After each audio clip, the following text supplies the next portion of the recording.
Hi friends, कसे आहात सगळे मित्रांनो. आज आपण स्थूल अर्थशास्त्र म्हणजे काय, त्याची व्याख्या, व्याप्ती, वैशिष्ट्ये आणि महत्त्व हा भाग अभ्यासणार आहोत. चला तर मग थोडाही वेळ न दवडता सुरू करूयात आजचे लेक्चर. तुम्हाला स्क्रीनवर एक कलिंगडाचे चित्र दिसत असेल. या कलिंगडाचा रंग कोणता आहे, त्याच्या रंगात कशा छटा आहेत, त्याचा आकार कसा आहे, वजन किती आहे, अशा प्रकारचे अनेक प्रश्न आपल्याला या कलिंगडाकडे बघून पडू शकतात. या कलिंगडाची संपूर्ण माहिती आपल्याला त्याच्याकडे बघून मिळू शकते. अशा प्रकारे संपूर्ण माहिती मिळवणे म्हणजेच समग्र लक्षी अर्थशास्त्रातील भाग असं आपण म्हणू शकतो. या कलिंगडाची संपूर्ण माहिती आपण एकत्रित मिळवत आहोत. अशाच प्रकारे जेव्हा अर्थव्यवस्थेची सुद्धा एकत्रित माहिती आपण मिळवतो आणि त्याचा अभ्यास करतो, यालाच आपण संपूर्ण अर्थव्यवस्थेचे विश्लेषण असं म्हणतो. आणि संपूर्ण अर्थव्यवस्थेचे विश्लेषण करणारी एक शाखा म्हणून स्थूल अर्थशास्त्र याच्याकडे बघितलं जातं. स्थूल अर्थशास्त्रात एकूण रोजगार, राष्ट्रीय उत्पन्न, राष्ट्रीय उत्पादन, गुंतवणूक, एकूण उपभोग, एकूण बचत, सर्वसाधारण किंमत, व्यापार चक्रातील चढ उतार इत्यादी समग्र घटकांचा अभ्यास केला जातो. थोडक्यात काय तर राष्ट्रीय पातळीवरील घटकांचा किंवा समस्या निराकरणाचा अभ्यास अर्थशास्त्राच्या ज्या शाखेत केला जातो त्याला स्थूल अर्थशास्त्र म्हणतात. अर्थव्यवस्था ही फार मोठी व्यवस्था आहे आणि या अर्थव्यवस्थेतील जे प्रश्न आहेत त्या प्रश्नांचा एकत्रित अभ्यास आपण स्थूल अर्थशास्त्रात करत असतो. चला पुढे बघूयात स्थूल अर्थशास्त्राची व्याख्या. आपल्याला अनेक अर्थतज्ज्ञांनी अनेक वेगवेगळ्या व्याख्या सांगितलेल्या आहेत, पण आपण पुस्तकातीलच दोन व्याख्या अभ्यासूयात. पहिली आहे प्राध्यापक J.L. हॅन्सन यांची. ते म्हणतात, स्थूल अर्थशास्त्र ही अर्थशास्त्राची अशी शाखा आहे की ज्यात एकूण रोजगार, एकूण बचत, एकूण गुंतवणूक, राष्ट्रीय उत्पन्न यासारख्या मोठ्या समुच्चयांचा व त्यातील परस्पर संबंधाचा विचार करण्यात येतो. मित्रांनो, जर तुमची व्याख्या पाठ असेल तर त्या व्याख्येचा उपयोग तुम्हाला वैशिष्ट्य लिहिताना होऊ शकतो आणि म्हणूनच व्याख्या पाठ असणं ही फार चांगली गोष्ट आहे.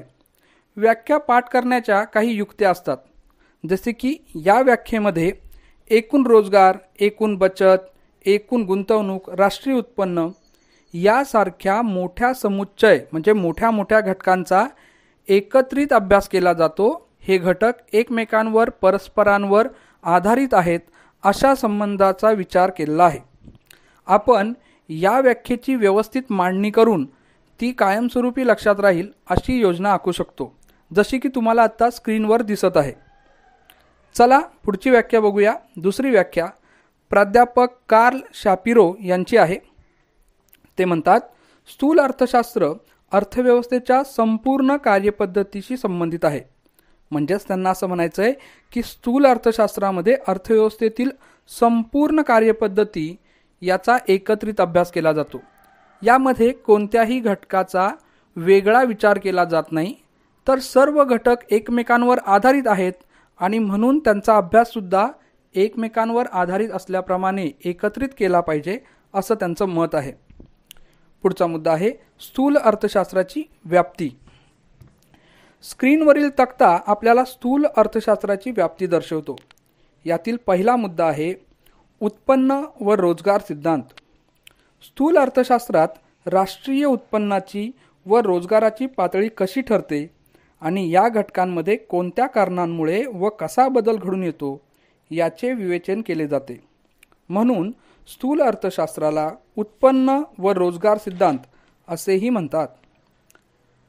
मित्रांनो, राष्ट्रीय उत्पन्न व रोजगार पातळी कशी ठरते हे समजून घेण्यासाठी आपल्याला पहिल्यांदा समग्र मागणी म्हणजे काय, समग्र पुरवठा म्हणजे काय, ते एकमेकांवर कसे निर्धारित आहेत किंवा त्या दोघांचा समतोल झाल्यामुळे आपल्याला सर्वसाधारण किंमत कशी कळते, कशी निश्चित होते, या सगळ्यांची माहिती घेणे आवश्यक बघते. तसेच उपभोग फलन, गुंतवणूक फलन यांचा अभ्यास करणं सुद्धा आवश्यक ठरतो. या भागामध्ये व्यापार चक्राचा म्हणजेच अर्थव्यवस्थेतील तेजीचा, मंदीचा यांचा सुद्धा उत्पन्न सिद्धांताचा अभ्यास करताना अभ्यास करणं गरजेचं असतं. हा एक महत्त्वाचा भाग आहे. या सर्व घटकांचा विस्तृत अभ्यास आपण पुढे येणाऱ्या प्रकरणांमध्ये करणारच आहोत. पुढचा मुद्दा आहे सर्वसाधारण किंमत पातळी. सर्वसाधारण किंमत पातळी कशी ठरते? तेजी मंदीच्या बदलामुळे ती कशी बदलते? भाववाढ किंवा आर्थिक मंदीमुळे निर्माण होणाऱ्या समस्या यांचा अभ्यास स्थूल अर्थशास्त्रात केला जातो. स्थूल अर्थशास्त्रामध्ये आंशिक समतोलाचा विचार न करता सर्वसाधारण समतोलाचा विचार केला जातो आणि सर्वसाधारण समतोल यामधून सर्वसाधारण किंमत पातळी कशी ठरते याचा अभ्यास केला जातो. पुढचा मुद्दा आहे आर्थिक वृद्धी व आर्थिक विकासाचे सिद्धांत. हा स्थूल अर्थशास्त्राचा आणखी एक महत्त्वाचा अभ्यास विषय आहे. अविकसित देशांच्या संदर्भात देखील दारिद्र्य व मागासलेपणा यांच्या कारणांचा अभ्यास करून या देशात राष्ट्रीय उत्पन्नात वाढ कशी घडवून आणता येईल याचे स्पष्टीकरण करणारी सिद्धांत किंवा प्रारूपे या शाखेत विकसित करण्यात आली आहेत. तसेच आर्थिक वृद्धी व विकास यांचा वेग कसा वाढवता येईल याचे विवेचन या शाखेत केले जाते. चौथा मुद्दा विभाजनाचा समग्रलक्षी सिद्धांत. एकूण राष्ट्रीय उत्पन्नात उत्पादनाच्या घटकांचा वाटा म्हणजेच खंड, वेतन, व्याज, नफा यांचा वाटा कसा ठरतो याचे विवेचन स्थूल अर्थशास्त्रात केले जाते. याशिवाय सार्वजनिक वित्त, आंतरराष्ट्रीय व्यापार, चलनविषयक व राज्य वित्तीय धोरणे यांचा अभ्यास देखील अर्थशास्त्राच्या या शाखेत केला जातो. मित्रांनो, या प्रकरणातील तसा दुसरा महत्त्वाचा मुद्दा म्हणजे स्थूल अर्थशास्त्राची वैशिष्ट्ये होय. ही वैशिष्ट्ये सूक्ष्म अर्थशास्त्राप्रमाणेच महत्त्वाची आहेत आणि वैशिष्ट्ये पाठ असतील तर या धड्यातील बऱ्याचशा प्रश्नांची उत्तरं तुम्हाला सहज देता येतील. चला पुढे आपण स्थूल अर्थशास्त्राची वैशिष्ट्ये अभ्यासूयात. ही एकूण 8 वैशिष्ट्ये आहेत. त्यातील पहिलं समग्र घटकांचा अभ्यास, पुढचा आहे उत्पन्न सिद्धांत, नंतर आहे सर्वसाधारण समतोलाचे विश्लेषण, पुढचा आहे परस्परावलंबन, नंतर राशी पद्धत, वृद्धीची प्रारूपे, सर्वसाधारण किंमत पातळी आणि शेवटचं आहे धोरणाभिमुख. यातील पहिले वैशिष्ट्य पुढील प्रमाणे सांगता येईल. समग्र घटकांचा अभ्यास. आपणाला माहीतच आहे की स्थूल अर्थशास्त्र संपूर्ण अर्थव्यवस्थेचा अभ्यास करते आणि म्हणूनच संपूर्ण अर्थव्यवस्थेशी संबंधित आर्थिक घटक जसे की राष्ट्रीय उत्पन्न, राष्ट्रीय उत्पादन, रोजगार पातळी, सर्वसाधारण किंमत पातळी अशा समग्र घटकांचा अभ्यास स्थूल अर्थशास्त्रात केला जातो. पुढे 2 नंबर आहे उत्पन्न सिद्धांत. स्थूल अर्थशास्त्राला उत्पन्न विश्लेषण म्हणून सुद्धा ओळखले जाते. स्थूल अर्थशास्त्र हे राष्ट्रीय उत्पन्नाची संकल्पना, त्याचे विविध घटक, मापन पद्धती आणि सामाजिक लेखांकनाचा अभ्यास करते. राष्ट्रीय उत्पन्नाशी संबंधित बाबी, राष्ट्रीय उत्पन्नातील चढ उतार, व्यापार चक्रातील तेजी मंदी यांची कारणे व बदलाचे स्पष्टीकरण स्थूल अर्थशास्त्रात केले जाते. सर्वसाधारण समतोलाचे विश्लेषण. स्थूल अर्थशास्त्र एकूण घटकांच्या वर्तनाशी आणि त्यांच्या कार्यपद्धतीशी संबंधित आहे. थोडक्यात संपूर्ण अर्थव्यवस्थेचा समतोल कसा प्रस्थापित होतो याचे स्पष्टीकरण हे अर्थशास्त्र करते. सर्वसाधारण समतोलामध्ये सर्वच घटक इतर घटकांशी संबंधित आहेत असे मानले जाते. सर्वसाधारण समतोल म्हणजे एकूण मागणी व एकूण पुरवठा यात समतोल कसा साधला जातो याबाबतचे विवेचन असते. पुढे 4 नंबर परस्परावलंबन. स्थूल अर्थशास्त्रात उत्पन्न, उत्पादन, रोजगार, गुंतवणूक, किंमत पातळी यासारखे आर्थिक घटक एकमेकांवर अवलंबून आहेत. एकात बदल झाला की दुसऱ्या आर्थिक घटकात सुद्धा बदल होतो. या संदर्भाचे विश्लेषण आपल्याला स्थूल अर्थशास्त्रात करता येते. उदाहरणार्थ काय तर गुंतवणूक पातळी वाढली तर त्याचा परिणाम म्हणून उत्पन्न आणि एकूण उत्पादन तसेच रोजगार पातळीत सुद्धा बदल घडून येतो. म्हणजेच गुंतवणुकीचा परिणाम हा उत्पन्न, उत्पादन, रोजगार पातळी यांच्यावर होतो. म्हणून या सर्व गोष्टी एकमेकांवरती अवलंबून आहेत असं आपल्याला म्हणता येईल. पुढे 5 नंबर आहे राशी पद्धती. राशी पद्धतीत एका घटकाचा अभ्यास नसून संपूर्ण अर्थव्यवस्थेचा अभ्यास केला जातो. यामध्ये प्राध्यापक बोल्डिंग असं म्हणतात की जंगल म्हणजे संपूर्ण झाडाचा समुच्चय असतो. त्यात एका विशिष्ट झाडाच्या गुणवैशिष्ट्याची आपल्याला माहिती मिळवता येत नाही. त्याचप्रमाणे स्थूल अर्थशास्त्रात सुद्धा संपूर्ण अर्थव्यवस्थेचा एकत्रित अभ्यास केला जातो. विशिष्ट आर्थिक घटकांचा यात अभ्यास केला जात नाही. यामध्ये जंगलाच्या उदाहरणावरून आपल्याला असं लक्षात येतं की जंगल ही संकल्पना समजण्यासाठी जंगलातील सर्व झाडांचा त्यांच्या वैशिष्ट्यांचा अभ्यास केला जाईल. केवळ एका झाडाच्या वैशिष्ट्याचा अभ्यास इथे केला जात नाही. पुढे आहे 6 नंबर वृद्धीची प्रारूपे. प्रारूपे म्हणजेच सिद्धांत. आणि स्थूल अर्थशास्त्रात आर्थिक वृद्धी आणि आर्थिक विकास या संबंधीचे अनेक सिद्धांत मांडले जातात. अर्थव्यवस्थेचा विकास करण्यासाठी या सिद्धांताची मोठी मदत होते. हे सिद्धांत विकसित करण्यासाठी स्थूल अर्थशास्त्र खूप मदत करत असते. 7 नंबर आहे सर्वसाधारण किंमत पातळी. स्थूल अर्थशास्त्रात एकूण मागणी व एकूण पुरवठा यांच्या समतोलातून सर्वसाधारण किंमत पातळी कशी निश्चित होते याचा अभ्यास केला जातो. त्याचवेळी एकूण उत्पन्न व रोजगार पातळी कशी निश्चित होते याचाही अभ्यास केला जातो. सर्वसाधारण किंमत पातळी म्हणजे अर्थव्यवस्थेतील सद्यस्थितीतील उत्पादित केलेल्या सर्व वस्तू व सेवांच्या किमतीची सरासरी होय. शेवटचा मुद्दा आहे धोरणाभिमुख. लॉर्ड केन्स यांच्या मते स्थूल अर्थशास्त्रात आर्थिक समस्या सोडवण्याच्या धोरणांची चर्चा केली जाते. ह्या आर्थिक समस्या कोणत्या असतील तर भाववाढ असेल, रोजगारी निर्मिती होत नसेल किंवा बेरोजगारी जास्त असेल, आपल्या इथे भरपूर मंदीची परिस्थिती असेल, तर या गोष्टींपासून बाहेर पडण्यासाठी आपल्याला काही धोरणात्मक निर्णय घ्यावे लागतात. आणि या समस्या सोडवण्यासाठी आपल्याला स्थूल अर्थशास्त्र मदत करत असतं. वरीलप्रमाणे 8 वैशिष्ट्ये आपल्याला पुस्तकात दिलेली आहेत. ही सर्व वैशिष्ट्ये त्याप्रमाणे सर्वात महत्त्वाची आहेत. तुम्ही मोठा प्रश्न आलात तर या 8 पैकी 8 प्रश्न मुद्द्यांची विस्तृत मांडणी करून पैकीच्या पैकी मार्क मिळवू शकता. चला पुढे जाऊया.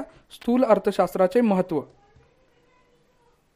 यामध्ये पहिलं आहे अर्थव्यवस्थेची कार्यपद्धती, आर्थिक चढ उतार. दुसरं 3 नंबर राष्ट्रीय उत्पन्न. 4 नंबर आर्थिक विकास. 5 नंबर अर्थव्यवस्थेची कामगिरी. 6 नंबर आहे स्थूल आर्थिक चलांचा अभ्यास.